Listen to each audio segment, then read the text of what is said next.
So like I've been really thinking about this, right? And I've been really thinking about it, and we just recently also made a video about, you know, FlexiJ Anime, about the whole reason that she got scammed by Twitch and how going to Kick is actually better. And I've talked about this in other videos, but here's the reasons why like going to Kick is actually bad. And a lot of people right now are obviously really hyped up. Like if you go to Tektone's channel, all he's doing is just advocating on Twitter too, right? It's just Kick, Kick, Kick, right? Go to Kick. I'm making so much money on Kick. Honestly, that his YouTube stuff is just, you know, farming Hassan and stuff. But if you go to his Twitter, it's a bit different, right? If you go to Nicholas Light TV, right? We're talking about Kick and, you know, what the hell is this? If you go to Nicholas Light TV's channel, right? We're constantly talking about like how he's getting demonized for going to Kick. But here's the issue. The biggest incentive right now is the fact that like everyone thinks this Kick money is forever. The only reason Kick is able to pay out, like for example, in a single stream, I told you guys I made like $700, right? In a single stream. Within 2 streams, I'm basically making more than my entire month on Twitch. But to think that this is forever is actually a bad thing, because Kick is cannibalizing into their own revenue with their insane gambling money they have on stake to offset the losses. What do I mean by this? Businesses in the beginning, whenever you have like an established product like Twitch, it's very old and, you know, it's dominating the market and new competitors want to come in. The textbook strategy is always to like give people an incentive that's too good to be true, because your goal is not to be profitable in the beginning, right? Your goal is to be able to poach the market, bring them over, so that by the time it's year 2, 3, or 4, then you can think about having more practices that are kind of like anti-consumer. Like on Kick, there's no ads, by the way. On Kick, there's also a 95/5 split between subs and creators. And who knows if we'll ever go back in the statement. But all these things that's too good to be true that every creator is telling you right now to be on Kick so that you can make money, it's not going to last forever. That's why it's a short-term goal, right? So I think that like if you can genuinely bring in an audience, like if you are a sizable creator where you can average maybe 100 people on Twitch, what's the likelihood that those people are going to show up on Kick?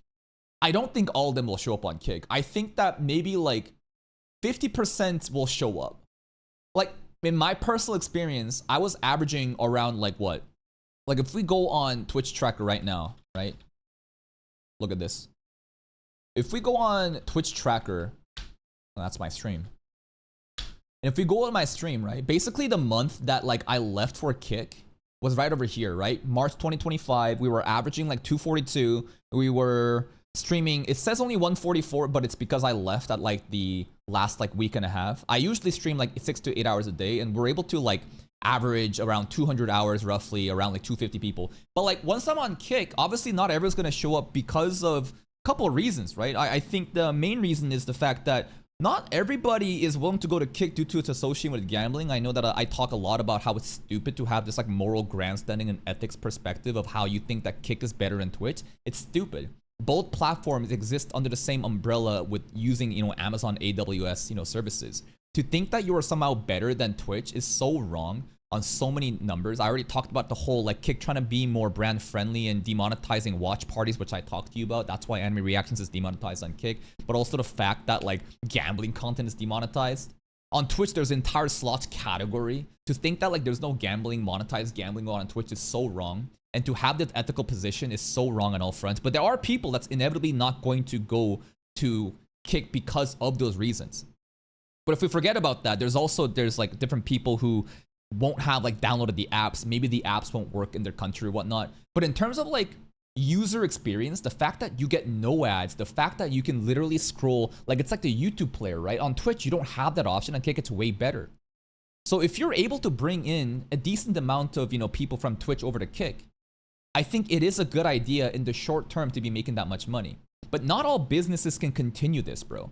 Not every business can forever live like this. And I think the most unaware thing that a lot of people have right now with this whole transition to Kick, like everyone is talking about, yo, the Kick partnership money is crazy. I've been there. I made that. I've been talking to people on Kick Twitch staff, the Kick staff as well, talking about, listen, don't you think this is a bit too good to be true? Obviously, nobody has a magic ball to say how long this is going to last for. My intention when I went over to Kick is that this money is monopoly money. It's way too good to be true. And it was too good to be true because anime reactions got demonetized. But even if I was just a pure gaming content creator, I would not think that this is like a sustainable thing in the long term. Because no matter what, when a business realizes that they're just burning cash, infinite cash, and who knows how much money they actually have. Nobody actually knows the fucking numbers behind the scenes of how much, Kick is backed by stake and how much money they have. But right now it feels infinite and everyone's going there thinking, oh my God, I'm just gonna move there and I'm just gonna make, millions of dollars. And maybe in the first year or two, it's gonna be good. But what if at the end, it's no longer there? And then you'll have to find some other solution. And that's why I think that Twitch is still better in the long term because, again, the whole idea of the ecosystem existing here.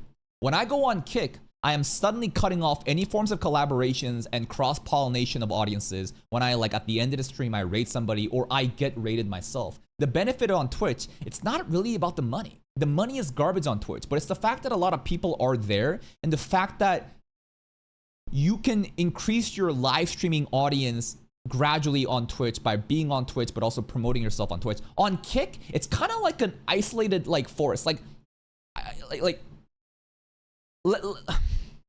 How do I even say this? Think about Twitch as what I'm trying to say. You get bottlenecked when you go on Kick. I don't think you're gonna grow on Kick because you stream on Kick. There is an argument to be made on Twitch as well because of the lack of discoverability, but I think due to the nature of more people in your niche being on Twitch and more people being on Twitch, it's better for the long term. On Kick, it's like a short-term goal where your goal is to obviously be there with your community that's gonna back you no matter what, and you will get a lot of money from the Kick Incentive Partner Program. But who knows when that's gonna dry up? And I think this is the thing that a lot of people don't seem to understand. They're like, yo, every content creator is showing me their analytic dashboard. They're showing me how much money they made. Can I show you guys how much money that I made? Hold up. Let's see this. I'm just gonna log onto my Kick dashboard and try to bring up the revenue. Let's see if hopefully I'm not going to, dox myself here. But I'm gonna look at my partner income and we're gonna look for the month of May. Month of April, actually. Yeah, I don't think there's anything here that's gonna dox me. Here it is. And, okay, you're gonna say, you only made that much, stream full-time? Bro, put the fries in the bag. Listen, I think it's pretty decent for a size, and this also, by the way, it's USD, right? So if I do this to Canadian dollars, bro, that's a decent paycheck, bro. That is honestly, the Canadian dollar is garbage, I know, but that's a decent paycheck. What I'm trying to tell you is, bro, there is potential to make decent money on Kick if you stream. And this is the numbers that you can get with averaging about 150 to 200 people for about 6 to 8 hours a day. Here's the breakdown, right? And this is the part where it was really annoying. This was the last stream and Kick was like, listen, watch parties are gone now. You're donezo, buddy, reverted. But you can see on average, right? 150, 100, 170, blah, blah, blah. And if we go back to that 1 month in March where we had I think solo leveling finale and a lot of other stuff, look at that shit, right? It's kind of crazy that if you're this was a stream, 712 is the expectation when you're making what? I think I was averaging 500 people there, 500, 600 people due to the exceptional day of that, stream of peak content being made. So obviously the money is good, but how long is this gonna last for? I just don't think it's a great idea. I think it is a good option to have to be on Kick, and it'll really test. If there's any creators watching this, it'll definitely test how loyal your community is. Because if you can switch from Twitch to Kick and still hold on to a decent size of your audience, 70 to 80%, I think that's pretty fucking good. If they're not following you, it means that you're literally just a waiting lobby for a different creator because your audience, your entire audience is, you're leeching off of a different creator who maybe has networking with you and that you've collabed with. And there's nothing wrong with that, but it really tests your audience and see how strong your community is. And the money is there. Your expectations should be listen, the money is good, but I don't know if this is forever. And I will ride the gravy train. But but the party is gonna end at one time. And that's what I'm trying to tell people. I know I'm doing a lot of yapping right now, but who knows exactly how long this gravy train is gonna go for? It's definitely not forever. They will absolutely, one of these days, who knows, maybe the next year, next 5 years, who knows? But to think that you should put all your eggs in one basket is a bad idea. So that's why it's kind of a good idea to obviously try to do multi-streaming, try to figure out different platforms, and always have a strong presence of community. I feel like at the end of the day, as long as you have a strong community, you can pretty much do anything. You're not dependent on a specific platform. People are choosing to watch you for you rather than the platform that you exist in. And if you can do that, you're good. It's just have some better expectations, because this kick money, it's nice, man. But how long is it gonna last? I hope that you will not be, you know, caught with your pants down when the party is over and you think that you are gonna be a millionaire by just being on Kick and this is gonna be forever, and then you get a rude awakening. That's just gonna suck, right?